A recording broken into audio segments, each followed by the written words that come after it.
Hi, this is Scott Goldie with Project Concert 150, and I am here today. It's a special pre-show interview. Upcoming is the Brian Golec Memorial Show. It's the 3rd annual Memorial Show, and it's going to be held at Fast Lane in Barberton this coming Saturday, which is Saturday the 29th. It's a free show. It starts at 3 p.m. There are 14 bands, and today I'm here with an interview with Victor Murdock. He's the bassist for Murphy's Children and one of the hosts for this event. I'd like to thank you for joining us, Vic. No problem. Thanks for coming out. It means a lot, Scott. And this is no ordinary concert. This is a show to remember your fallen friend. Would you like to tell us a little bit about Brian's story? Absolutely. Murphy's Children was going through some transition. Our original drummer, Alex Covert, he had to leave the band. His mom was getting sick, and he had to take on some responsibilities. And Paul and I were in a search for a drummer. So a friend of mine named Zach Bailey, he comes to a lot of our shows. A lot of you guys know Zach. Said, hey, I got a friend named Brian that plays drums. I said, okay, let me pick him up. We picked him up and took him out to Paul's house. And I took him out there like 2 or 3 days a week. Because he came from a metal background, Brian did. He wasn't in any bands that played out, per se. He was a younger kid. I think Brian, when he got killed, was 22. He was just a kid, man. And he, wow, I smell wood burning here. Anyway, he came out and started jamming with us, and he would do all these really awesome drum solos. And we're like, man, this kid's got it. Why isn't he in a band? Turns out the bands that he was trying to be in, man, they would all play, somebody play this way, play that way. Next thing you know, they'd blame the timing issues on Brian. They said there were bad timing issues. No. What it was everybody was doing their own thing and nobody worked together. So he was kind of disgruntled on his ability because people were trying to tell him that he didn't have timing and la-di-da-di-da. So I brought him out there, and he's doing all these awesome drum solos. I'm like, I don't know where that's going to fit in MC, man, because we're pretty much chordy music and nothing really fancy, just right at you. And a couple weeks goes by, and Paul's scratching his head. He goes, I don't know if he's going to work, Vic. And I go, man, listen to his damn drum solos. So we gave him a list. And I said, are you practicing this stuff, Brian?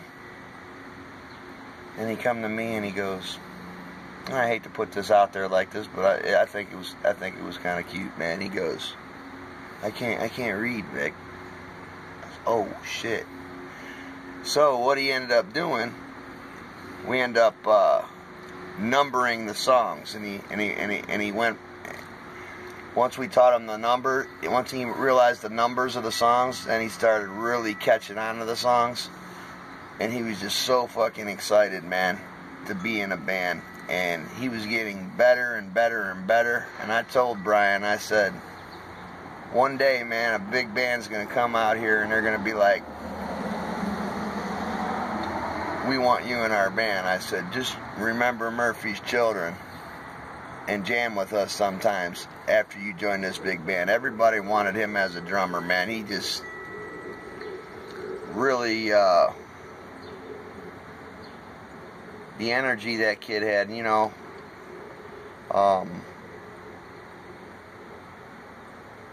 you ever meet somebody in life, you just say, oh, that guy's just a good person. There's not too many people like that out there. He's just special. Brian was special, man. Super special. was creative. He helped write Hipster with Jeff. He helped write Speed with Jeff. Those are two of our songs. He had friends from all different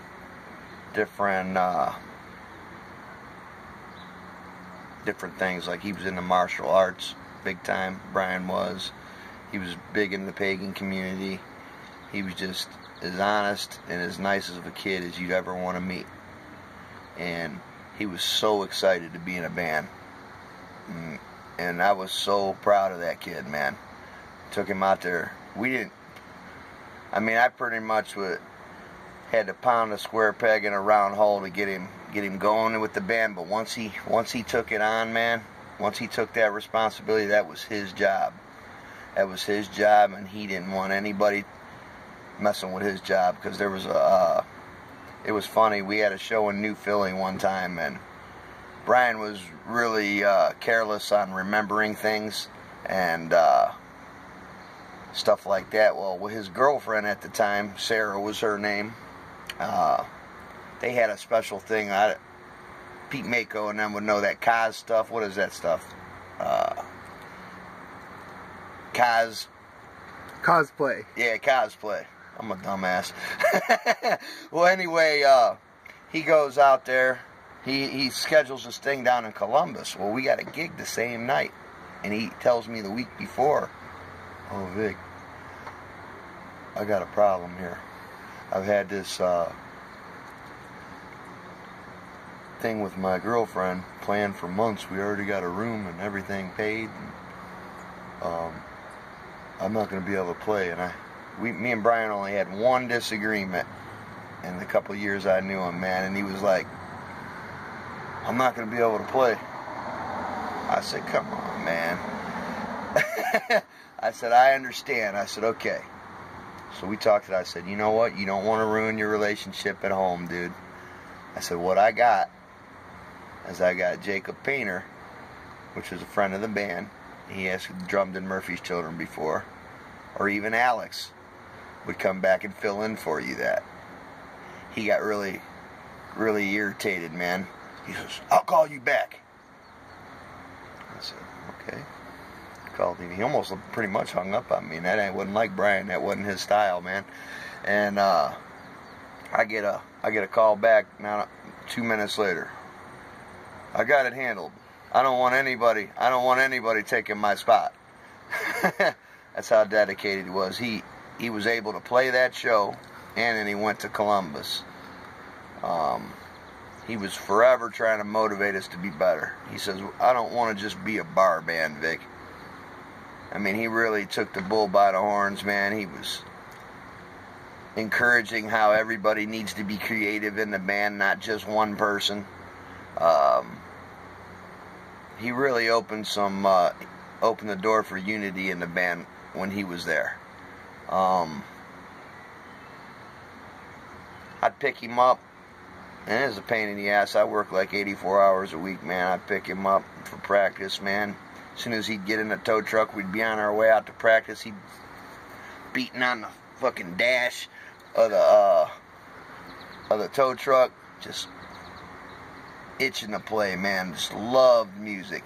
That kid could sing too. He could sing, and we didn't even get it. We didn't even scratch the surface with that, man. He could sing. He could play drums. He was an awesome martial artist. He was an awesome son. I had much respect for his mother. Always facing adversity, and he was always had a positive outlook on life. But that's just my story with Brian. That's just a part of it. A really good story with Brian was we all decided to go up and see Anti-Flag. I believe it was at Grog Shop, and it was a really cool time because we got to go see Anti-Flag on Thursday, which normally I take Thursdays off. Anybody that knows me knows I take Thursdays off. That's my day at home. But I was able to manage to go to that. with him, Jeff, Paul, the whole band. And then we had a gig in New Philly that Friday. Those were our last two get-togethers. And the kid looked at me, Brian looked at me after the show, and I know this sounds kind of corny, but it really hits home, man. He looked at me because he grew up rough, man. He had a scumbag of a father, which I don't even need to bring him up when we're talking about Brian, but he had a rough go. He looked at me and said, because I got everybody the tickets and all that, he paid me back for it. He goes, Vic, I'm going to remember this show for the rest of my life. And he just looked at me just as innocent and as appreciative as like he was my nephew or my son, man. It really struck a chord. And just then the next night we played the show. I remember when we were eating pizza and having a good time. He was always smiling and ADD and running around and just being the life of the party and making everybody laugh, because I can be the serious type, man. And that kid, man, he just makes us all laugh. And we had such a cool 2 days there. And then we got the call, man, I believe it was the following week after practice, I believe. I don't know, my timeline's kind of fucked up from that. And what a fucking shame, man. And the reason, this is not a benefit, this is a memorial. Just so people understand, this is a memorial. It's free, everything's free. We want to rock out for Brian, because he loved music, and he loved the scene. He wasn't in the scene very long, but that kid there deserves to have us rock out for him every year. And I want to do it every single year, whether I'm in a band or whether I'm not. I want to put that show on for this kid and all the people that knew him, because he was such a special kid, man. And I wouldn't have traded him in for anybody, man. But we got Will Extreme, man, and it was amazing. We lost Brian, and then we didn't really want to find a drummer at that point. And then Will came into our life. Last Day's Pay introduced us to him, and so we couldn't have a better guy to fill in for Brian, take over for Brian, whatever you want to call it. Obviously, we're still moving forward. He would have wanted that. So, what else you want to know about Brian? I'm kind of drawing a blank right now. I think you gave us a pretty good story there.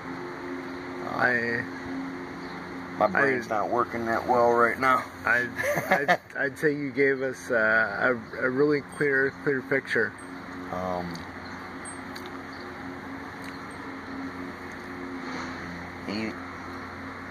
He was a big Slipknot fan, which is totally the opposite of like Murphy's Children. He loved metal, and he really loved our stuff too. Okay. All right. Well, thanks for talking to us, Vic. Hey, no problem, dude. And we'll see you on Saturday for the show. Right on. And Project Concert 150 will be covering all 14 bands. We'll have video, we'll have interviews, we'll have the whole 9 yards. Thanks for everything you do for the scene, Scott. Thank you.